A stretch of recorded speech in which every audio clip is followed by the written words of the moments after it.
uma nova versão do Salmo 23 hoje.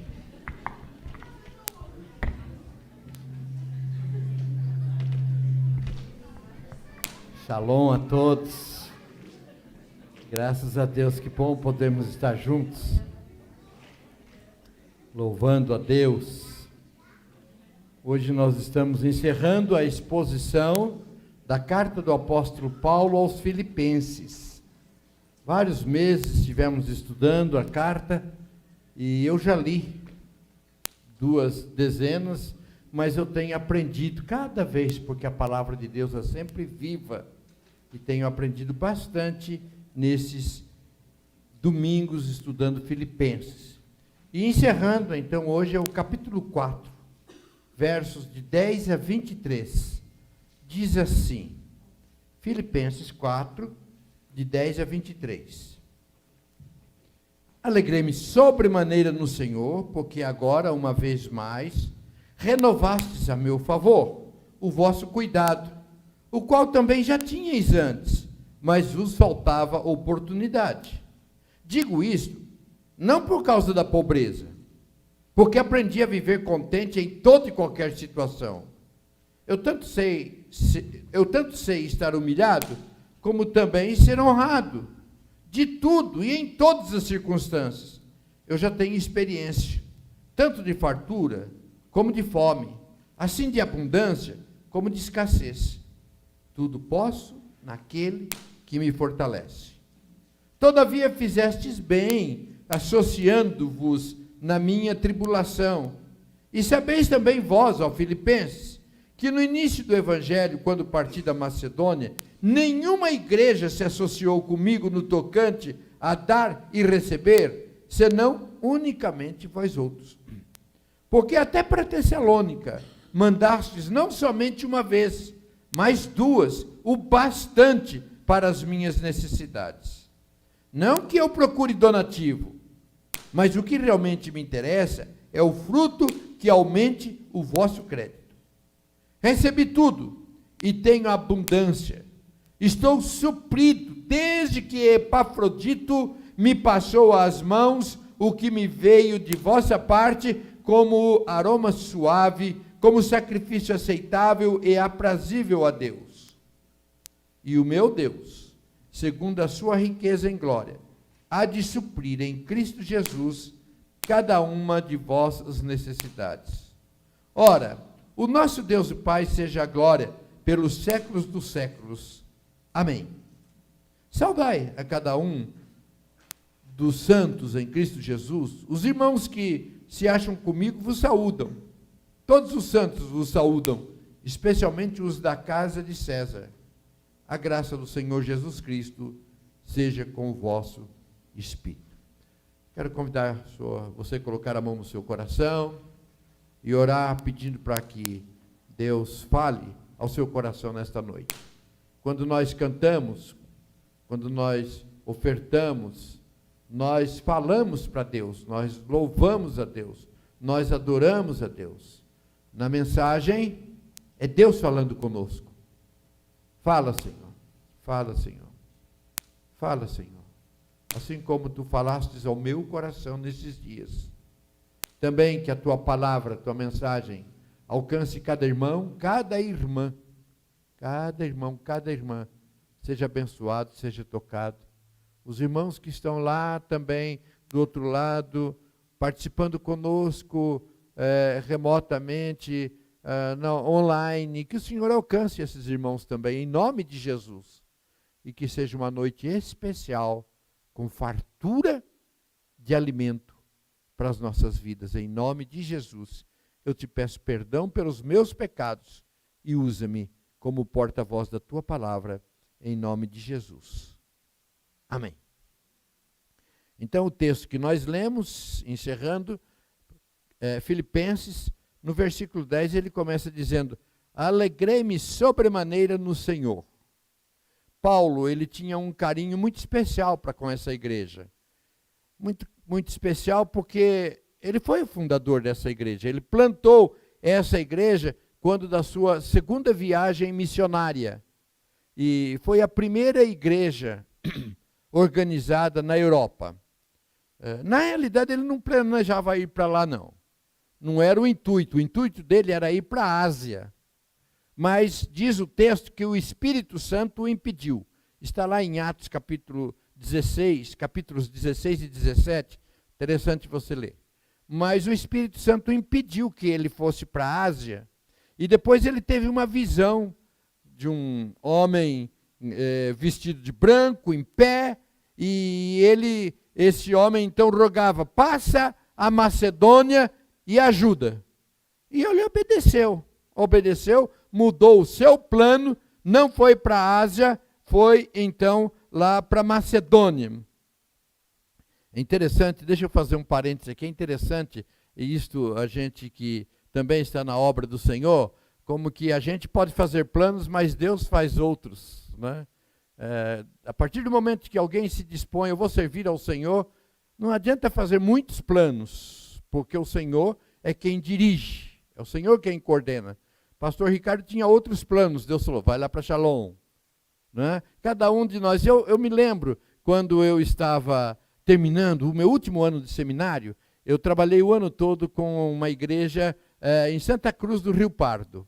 E ficou tudo acertado, que eu iria para lá.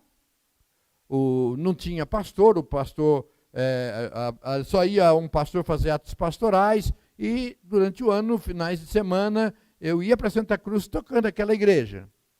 E então eles foram reformar a casa pastoral, para nos receber, pediram para que a Deise, na época minha noiva, nós a casaríamos em seguida, escolhesse a cor que queria da casa, enfim, prepararam a casa. 1 mês ou 2 meses antes, o presidente do presbitério, que era de Cândido Mota, minha cidade, disse, olha, no dia é o seguinte, você não vai para Santa Cruz não, eu vou para Santa Cruz e você vem para Cândido Mota. Eu fiquei chateado, porque era minha igreja, eu tinha estado lá a vida toda, papai presbítero, mamãe diaconisa, e o tempo todo lá, eu falei para Deise, eu não vou me apresentar ao presbitério. Eu tinha um bom emprego em São Paulo, eu era escrevente do 7º tabelião de notas em São Paulo, então eu falei, não, vou ficar por aqui, estou aqui, não vou. Aí a Deise falou para mim, na época eu gostava de cantar, fazia solos, né? Quem não viu, não gravou, perdeu, mas a Deise tocava e eu cantava. Aí ela disse para mim, você não disse que na sua ordenação você ia cantar, nem sempre será para onde eu quiser que o mestre me há de mandar? Começou lá, sabe? Começou naquela época já. Né? Falei, tá certo. E nós fomos para Cândido Mota. Não era o meu plano, mas foram anos abençoados. Fecha parêntese. Quando Paulo chega ali em Filipos, ele chega ali, tinha um grupo de mulheres interessadas em ouvi-lo.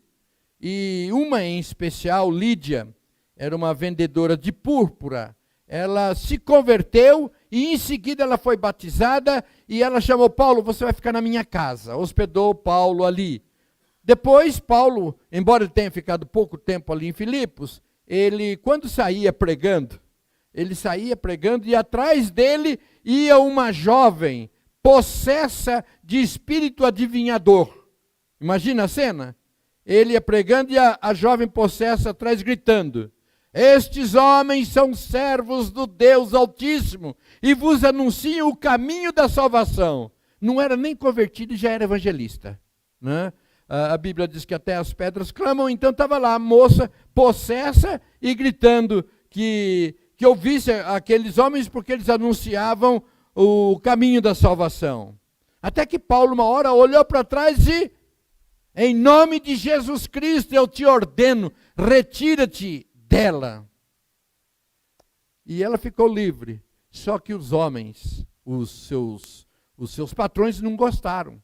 Não gostaram porque ela dava muito lucro para eles. Eles ficaram bravos e mandaram prender Paulo e Silas. Eles foram para a cadeia.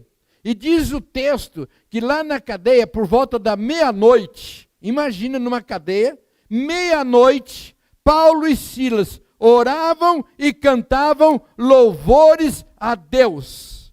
Não tem lugar que não se possa adorar e louvar a Deus. Mas de repente, veio um terremoto, sacudiu, e a cadeia e as portas se abriram, E o carcereiro ficou extremamente preocupado, porque todos os presos foram soltos.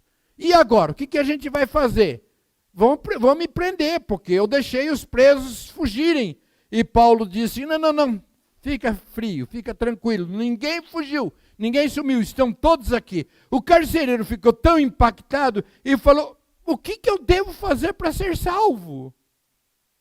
E Paulo disse, crê no Senhor Jesus e será salvo tu e a tua casa. E em seguida, ele foi batizado com todos os seus. Imagina então o carinho que Paulo tinha com aquela igreja, porque foi uma plantação rápida, pouco tempo as coisas acontecendo, gente se convertendo, e ele viu coisas extraordinárias ali acontecendo. Ele tinha um carinho muito especial com aquela igreja. Deixa eu fazer mais um parêntese. Guardadas as devidas proporções, o carinho que eu tenho para com esta igreja, por Deus ter me usado também para plantar esta igreja. Onde eu vou pregar, eu falo da minha amada igreja presbiteriana Shalom. É como um filho, como uma filha. Fecha parênteses.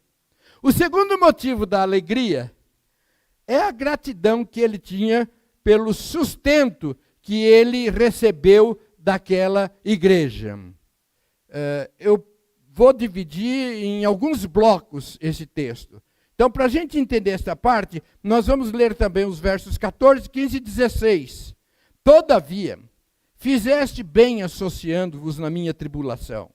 E sabeis também vós, ó Filipenses, que no início do evangelho, quando parti da Macedônia, nenhuma igreja se associou comigo no tocante a dar e receber, senão unicamente vós outros. Porque até para Tessalônica mandastes não somente uma vez, mas duas, o bastante para as minhas necessidades. Então o que aconteceu? Poucos dias, Paulo ficou em Filipos, a igreja organizou-se e ele foi para outro trabalho, foi para Tessalônica. E é interessante porque mesmo depois que ele saiu da igreja de Filipos, foi para Tessalônica, para outros lugares, a igreja o manteve, a igreja de Filipenses participou com ele, foi a única que se associou a ele nesse trabalho evangelístico. Paulo talvez não tivesse realizado o trabalho que realizou sem o suporte financeiro e espiritual daquela igreja. Uma igreja que, mesmo independente de onde ele estivesse, onde Paulo estivesse, a igreja estava participando como parceira no seu trabalho. Era uma igreja que sentia a necessidade de estar junto com Paulo nessa obra missionária. Quando a gente fala sobre missões, a gente usa uma ilustração assim, que é como perfurar um poço. No perfurar um poço, tem aquele que desce para perfurar, para tirar a terra, mas tem aqueles que ficam sustentando a corda, que ficam dando suporte para quem está descendo. A igreja de Filipenses era essa igreja que segurava as pontas, quer dizer, segurava as cordas, quer dizer, que sustentava a igreja, sustentava Paulo no seu trabalho missionário. Então ele tinha esse carinho especial. Era uma igreja parceira, era uma igreja que o ajudava no cumprimento da sua missão. Agora, nos versos 11 e 12, Paulo toma cuidado em não deixar a impressão de que ele estivesse queixando, reclamando ou pedindo ajuda financeira. Versos 11 e 12. Digo isto não por causa da pobreza, porque eu aprendi a viver contente em toda qualquer situação. Tanto sei estar humilhado, como também ser honrado. De tudo e em todas as circunstâncias, eu já tenho experiência, tanto de fartura como de fome, assim de abundância como de escassez. Agora, para a gente entender bem isso, os versos 17 e 18.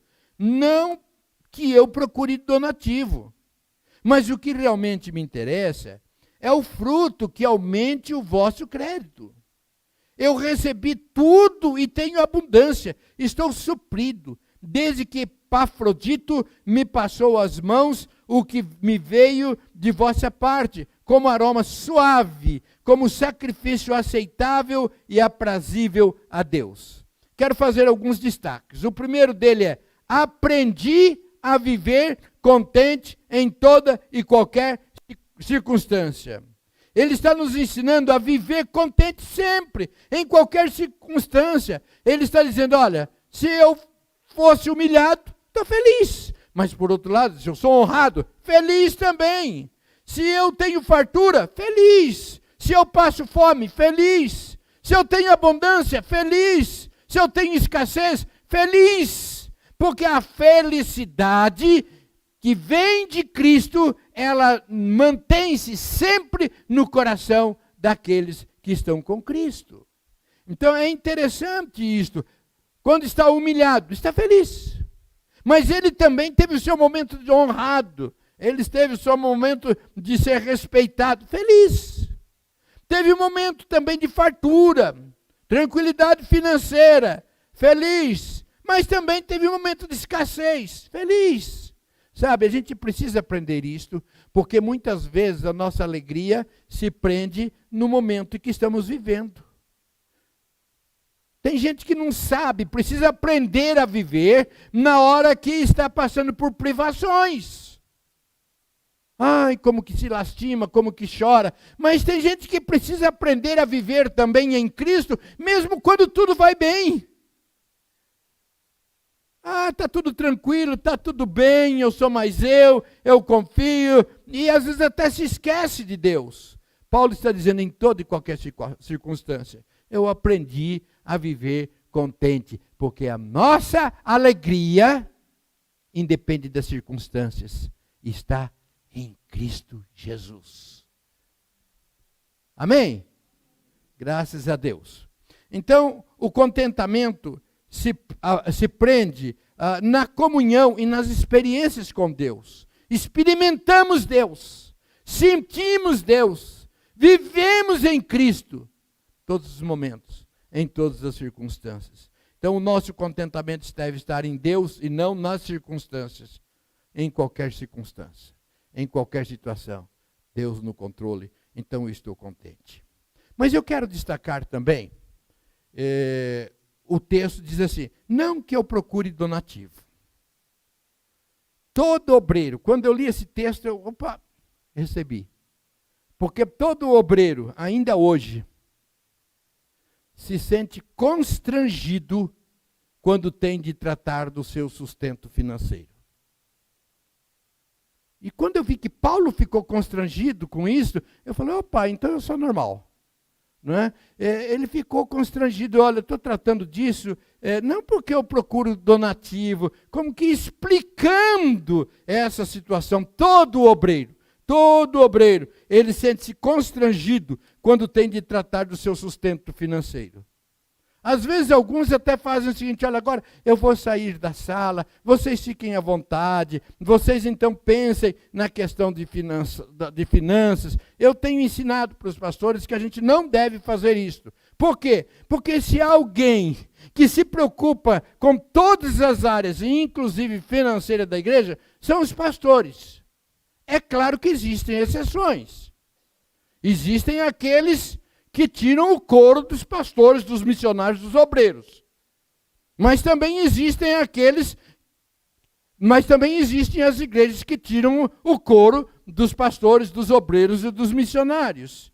Então ele está dizendo aqui: não que eu esteja pedindo, todo constrangido, é uma situação delicada. Mas a Bíblia nos ensina que a igreja precisa cuidar da obra e do obreiro. Em 1 Coríntios capítulo 9, versículo 14, diz assim: assim ordenou também o Senhor aos que pregam o evangelho, que vivam do evangelho. Quem prega o evangelho, que viva do evangelho. 1 Timóteo 5,17, devem ser considerados merecedores de dobrados honorários os presbíteros que presidem bem, com especialidade, os que se afadigam na palavra e no ensino.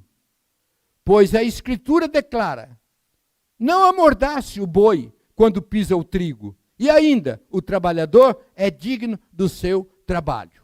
vários textos bíblicos ensinando da responsabilidade da igreja para com os seus obreiros, seus pastores, seus missionários. Não se faz obra em prejuízo do obreiro. Eu já participei de algumas reuniões de presbitério, já vi algumas histórias de igreja. Olha, nós estamos liberando o nosso pastor, estamos liberando compromissos com missionários, porque nós vamos agora construir uma casa pastoral, vamos reformar o templo, Então, mais importante do que templo, do que prédio, do que tudo, é quem cuida da vida espiritual da sua igreja. Eu tenho visto isto muitas vezes acontecerem. O presbitério, ele põe um piso para os munos pastorais. Ele põe um piso. E é impressionante como um bom número de igrejas não mantém nem o piso do pastor, o piso do munus pastoral. Mas o texto está nos ensinando. E Paulo era agradecido porque a igreja fazia isso, mas ele agradece com um certo constrangimento. Então, quando Paulo, por exemplo, ele trabalhou lá na igreja de Corinto, a Bíblia diz que ele passou privações lá na igreja de Corinto. E sabe quem foi que ajudou no sustento de Paulo? Foi a igreja de Filipos. E num trecho Paulo chama a atenção e disse, olha, me perdoem pela injustiça, eu deveria ter ensinado aquela igreja a contribuir e a participar com o sustento do obreiro. Queridos, eu estou falando sobre isto com muita tranquilidade no coração, porque, como eu disse, é um assunto constrangedor e normalmente a gente não fala, não ensina sobre isto para a igreja.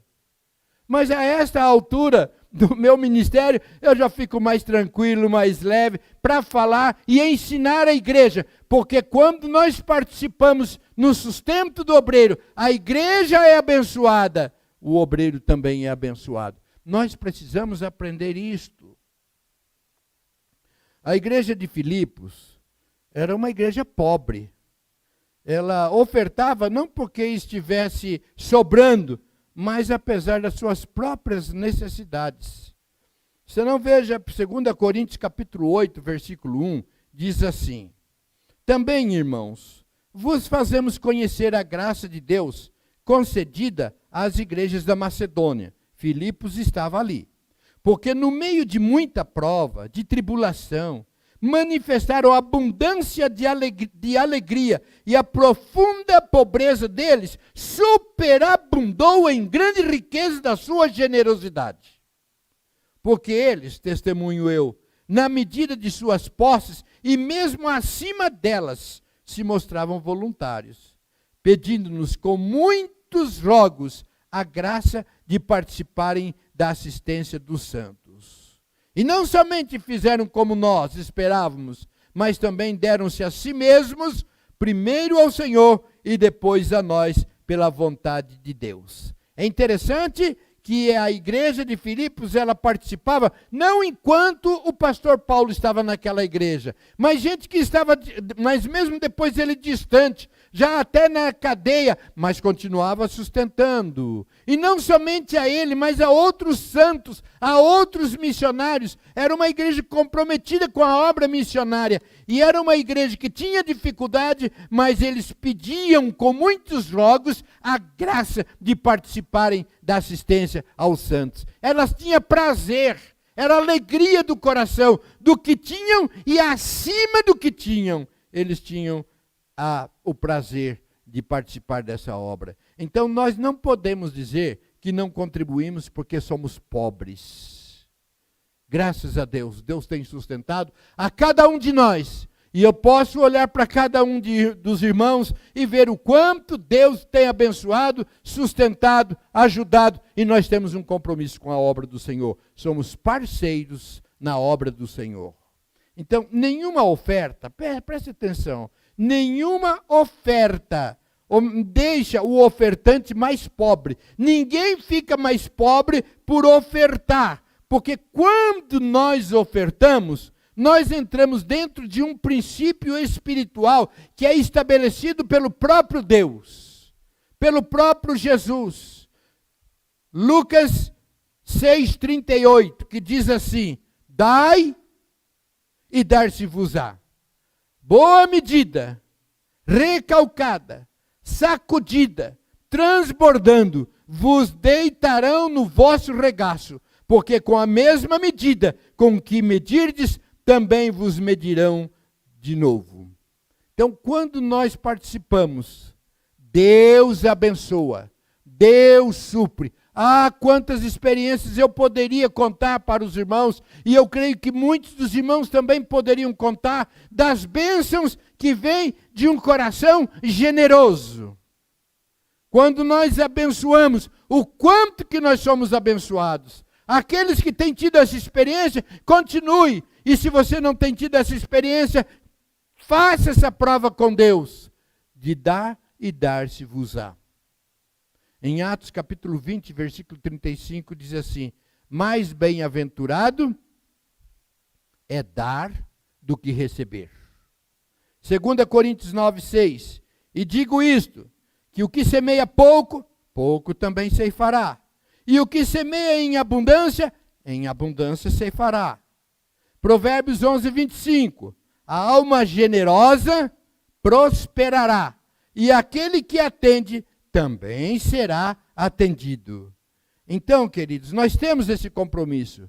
E todos os recursos para a obra do Senhor e para os obreiros já foram providenciados, estão no bolso de cada um da igreja. Deus coloca. Às vezes eu falo, por que Deus não faz o seguinte? Já desconta na fonte. O que vem para mim, o que é para a obra do Senhor, para ele já vem descontado. Não, é porque ele quer saber da nossa fidelidade, da nossa dedicação, do nosso compromisso. E aí o versículo 18, ele diz assim: eu estou suprido desde que Epafrodito me passou às mãos o que me veio da vossa parte, como aroma suave, como sacrifício aceitável e aprazível a Deus. Ele está em primeiro lugar como que dando um relatório. Sabe aquele dinheiro que vocês me enviaram através do Epafrodito? Está um nome legal aqui, ó. Se alguém estiver aí esperando o bebê, quiser colocar o nome, uma sugestão aqui, ó. Epafroditozinho, vem aqui. Né? Fica a sugestão aí, não é? Mas então ele está como que dando um relatório. Olha, o dinheiro que vocês, ele passou para minha mão direitinho, veio direitinho. E aí ele diz, olha, ele veio como aroma suave, como sacrifício aceitável e aprazível a Deus. É o mesmo sentido do Antigo Testamento, quando os sacerdotes faziam seus sacrifícios a Deus. E quando eles ofertavam, é para Deus que ofertavam. Não é apenas levantamento de recursos. É por isso, inclusive, que nós temos ensinado.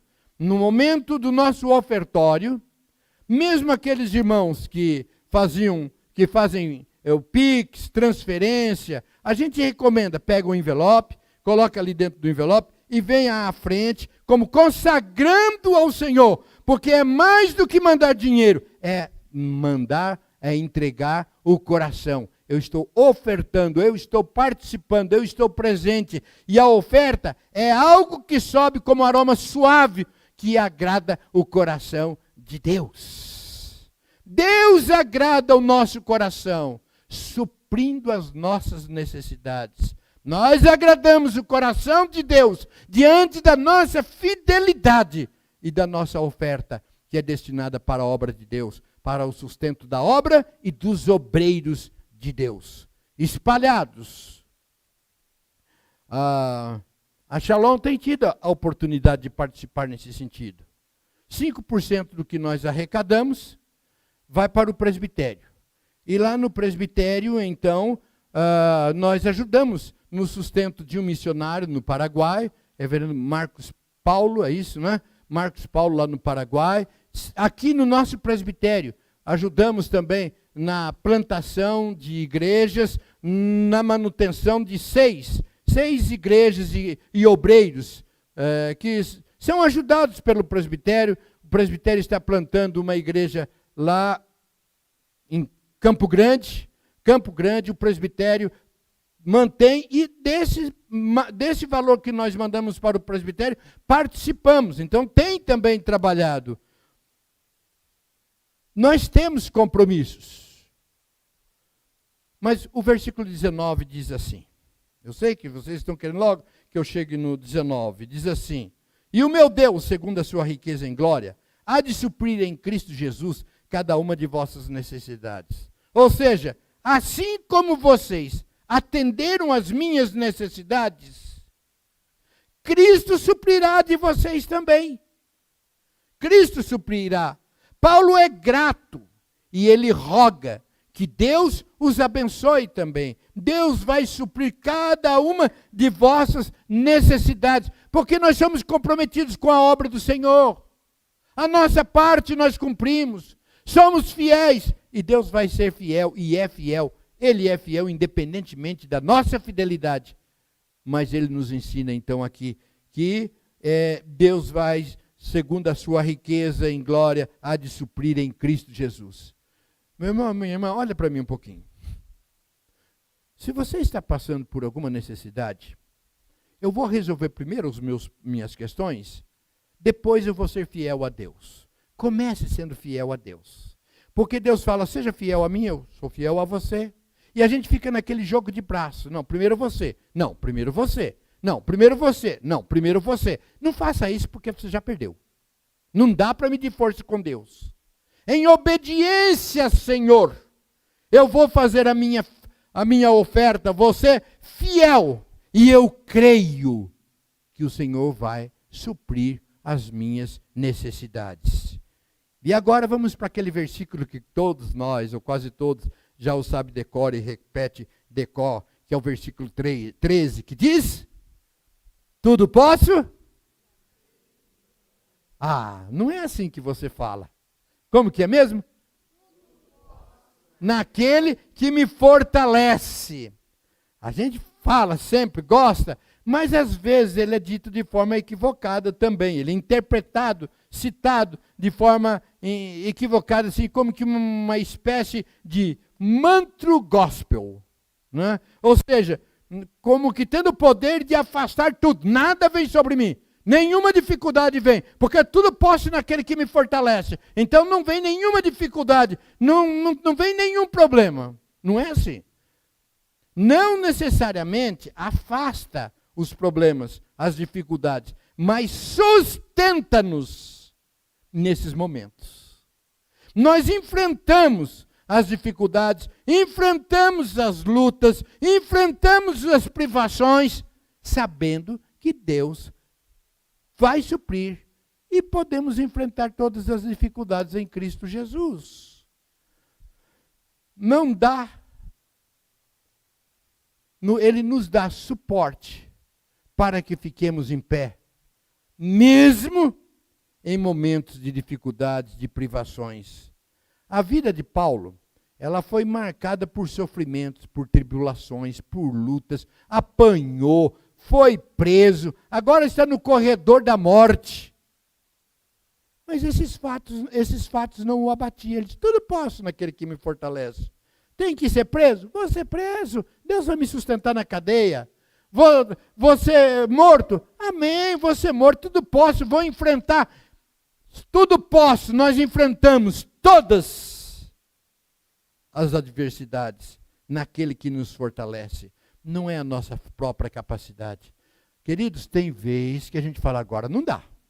Agora não aguento mais. Ah, muito difícil. Ah, muitos problemas. Ao invés de ficar reclamando, tudo posso naquele que me fortalece. Deus em Cristo Jesus vai me sustentar, vai me fortalecer, porque em Cristo Jesus nós somos mais do que vitoriosos. Não tem vitória sem luta.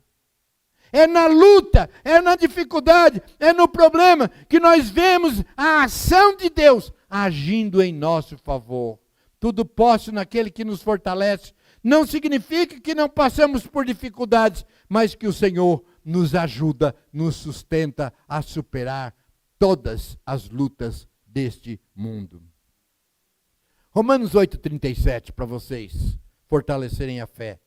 Mas em todas estas coisas, nós somos mais do que vencedores. Por meio daquele que nos amou. Porque eu estou bem certo de que nem a morte, nem a vida, nem os anjos, nem os principados, nem coisa do presente, nem do porvir, nem os poderes, nem altura, nem profundidade, nem qualquer outra criatura poderá separar-nos do amor de Deus que está em Cristo Jesus, o nosso Senhor. Nada, nada vai nos separar, vai nos derrotar, porque vem de Cristo Jesus, o nosso sustento. Então, irmão e irmã, fique firme aí, firme, passando por lutas, por dificuldades, Deus está presente. Tudo posso naquele que me fortalece, porque a nossa suficiência não vem de Deus. Não é a autossuficiência, mas é a suficiência que vem do alto. Aqueles que pensam que se garante, sou mais eu dou conta, é por pouco tempo.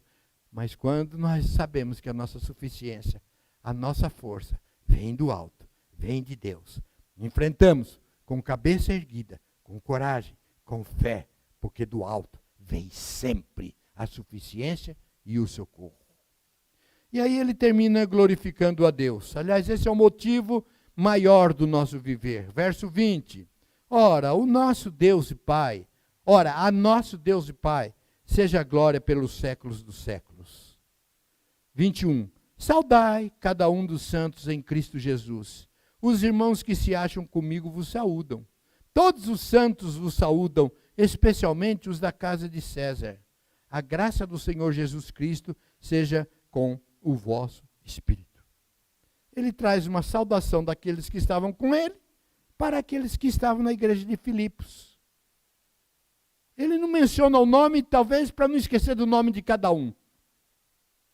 Mas lembra de todos. E é muito interessante o versículo 22. Especialmente os da casa de César. Ele estava na cadeia, e na cadeia ele evangelizou muita gente. Inclusive, funcionários de César. Estavam lá no palácio, servindo. Algum tempo atrás, eu não me lembro quando, eu lembro só do tema. Eu preguei uma mensagem, tem santo na casa, tem santo no palácio. Não é? Era isso que ele estava dizendo, já tinha gente lá infiltrada. Queridos, nós precisamos infiltrar em todas as áreas da sociedade. É gente no governo, é gente no palácio, é gente na escola, é gente no banco, é gente no trabalho, é onde você estiver, é santo de Deus, infiltrando na sociedade.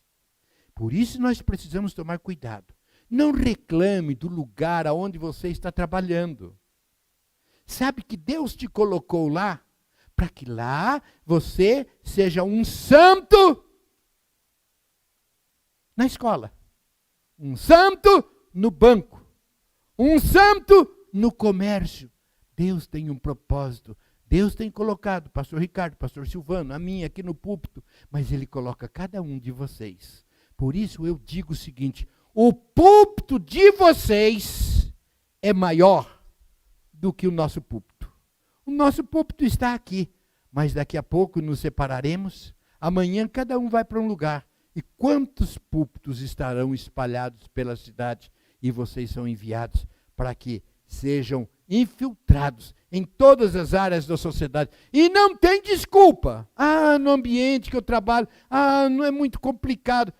Queridos, Paulo poderia dizer, olha, bem que eu gostaria de mandar. Muito obrigado pela oferta que vocês têm me enviado, têm me sustentado, mas eu não tenho feito nada, porque eu estou preso, não estou na cadeia. O que eu vou fazer? Lá preso, na cadeia. Mas ele estava evangelizando, estava a gente se convertendo, e estava a gente indo para todos os lugares. Queridos, nós temos uma missão, a missão da Shalom, transformar vidas. Transformar vidas. Nós temos um compromisso com a Shalom aqui e também espalhar esse evangelho por muitos lugares. Quando nós iniciamos a Shalom, em 12 de novembro de 2000, logo em seguida nós fizemos um plano de ação. E dentre eles, que 5% da nossa arrecadação seria para a obra missionária. Nós podemos fazer isso e muito mais.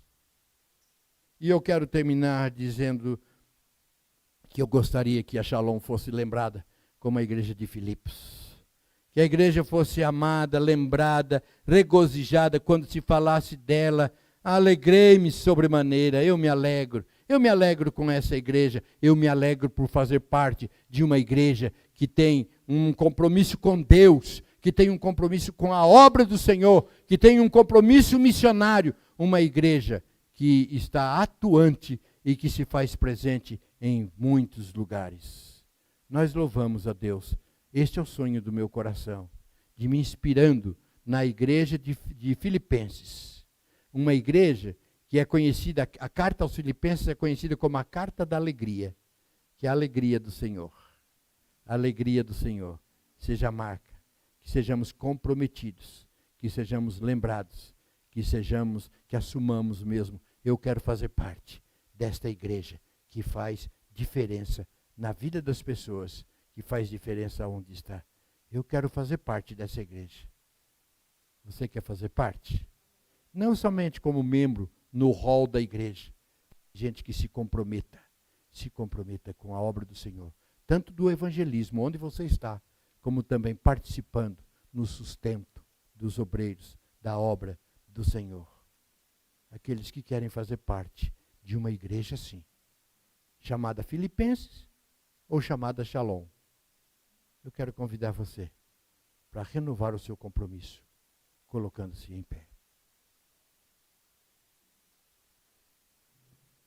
Querido Deus, muito obrigado. Obrigado mesmo por aquela igreja, Senhor. Muito obrigado.